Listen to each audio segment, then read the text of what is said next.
তোমাদেরকে যেমনটা বলেছিলাম যে রথযাত্রা উপলক্ষে আমি জগন্নাথ দেবের দর্শন করতে মাহেশ শ্রীরামপুর যাব।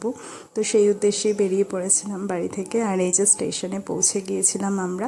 আর দেখো মজার জিনিস, আমি মা দুজনেই একদম সেম সেম প্রিন্টেড ড্রেস হয়ে গিয়েছিল, কোইন্সিডেন্টলি একদমই ঠিক ছিল না। স্টেশনে আজকে আমাদের ট্রেনটার জন্য ওয়েট করতে হয়েছে প্রায় 30 মিনিটস মতো।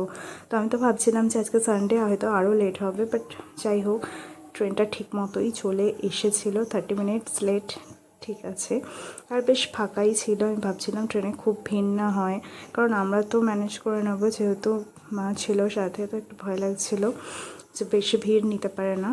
তো এখানে স্টেশনে সেফলি পৌঁছে গিয়েছিলাম শ্রীরামপুর। আর ভালোই ঠিকঠাক ছিল, খুব একটা ভিড় ছিল না। ভাবছিলাম যে স্টেশনে ভীষণ ভিড় থাকবে হয়তো। আর এখানে আমরা স্টেশন থেকে শ্রীরামপুরে নামার পরে টোটো করে ডেস্টিনেশনে চলে এসেছিলাম। অ্যাকচুয়ালি আজকে রাস্তায় মেন রোডে খুবই পুলিশ, তো আমাদেরকে গলি গলি দিয়ে নিয়ে গিয়েছিলো। তো মেন রোডে অ্যাকচুয়ালি যেটা হয়, কোনো অকেশন থাকলে টোটো অ্যালাউ করা হয় না, যাতে মানুষের হাঁটতে না প্রবলেম হয়, আমাদের সুবিধার জন্যই করে আর কি। তো দেখো এখানে রাস্তায় হাঁটতে হাঁটতে খুব কিউট একদম জগন্নাথ সুভদ্রা বলরামের একটা ছোট্ট পুচকি পুচকি ছেলেমেয়েরা রথ বের করেছিল। আর আমরা ভাবলাম বড় রথ তো ছোঁয়াও যাবে না, ছুতে দেওয়াও হয় না, তো এই দড়িটাই একটুখানি রথের টানি, যদি দুঃখ কষ্ট দূর হয় এটাই মানা হয়। তো এই রথটার দড়িটাই আমরা টেনেছিলাম, খুব মজা লাগছিলো। আর জগন্নাথ সুভদ্রা বলরামের সাথে একটা কিউট গোপাল ছিল রথটায়।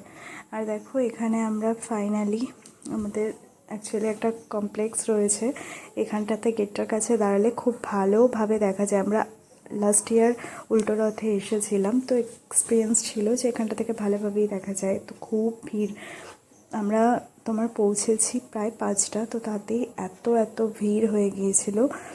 আর এখানে ওয়েট করছিলাম যে কখন রথটা ফাইনালি আসবে, কারণ উল্টো রথের টাইমে আমরা আরও আগে চলে এসেছিলাম, আর এই টাইমে রথটা অনেকটাই টানা স্টার্ট করে দিয়েছিল। বাট এখানে প্রায় তখন 6টা বাজে, 1 ঘন্টা ওয়েট করার পর রথটাকে আমরা দূর থেকে অনেকটা দূরে ছিলাম, আমি জাস্ট এটা জুম করে দেখছিলাম।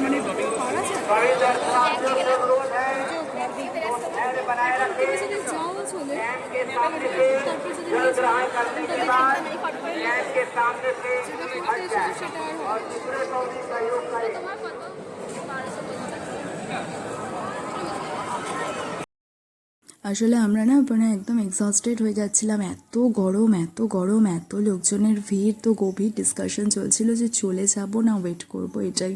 আর দেখো এখানে কাকুটা কী যে দেখছিল আমি জানি না, বারবার যতবার আমি ভিডিওটা অন করছি ততবার ফোনের দিকে আলাদাই একদম একদম সন্দেহের চোখে না কি চোখে কী দেখছে, ভাবছি কী করছে মেয়েটা।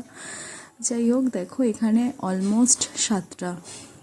তো 7টার সময় জগন্নাথ মন্দির থেকে জগন্নাথের রথটাকে জাস্ট একটু এগিয়েছে, তখনও অবধি তখনও অ্যানাউন্সমেন্ট চলছে যে আপনারা ধৈর্য রাখুন, রথ আপনাদের দিকে এগিয়ে আসছে। বাট কী আর বলবো, তখনও অবধি প্রায় 6:45 হয়ে গিয়েছিল, তখনও অবধি আমাদের থেকে অনেকটাই দূরে ছিল। তো আমরা আর ওয়েট করতে পারিনি, কারণ আমাদের বাড়িও ফেরার ছিল, ট্রেন পেতাম না। তো সেই জন্য আমরা 7টা অবধি ওয়েট করে জগন্নাথদেবকে দূর থেকেই দর্শন করে চলে এসে স্টেশনেরই কাছাকাছি একটা খুবই ভালো চায়ের দোকানে চা খেতে ঢুকলাম, কারণ চাটা না ছাড়া আর হচ্ছে না, মাথা জাস্ট ধরে গিয়েছিল। তো চলো তোমরা জানিও যে আমার এই ভিডিওটা তোমাদের কেমন লেগেছে। তো দেখা হবে আবার নেক্সট একটা ব্লগে, আবার অন্য কোনো জায়গায় ভিজিট যদি করি তো সেখানে দেখা হবে, বা বাড়ি থেকে ব্লগ করলে সেখানে দেখা হবে। সবাই ভালো থেকো, টাটা, লাভ ইউ অল।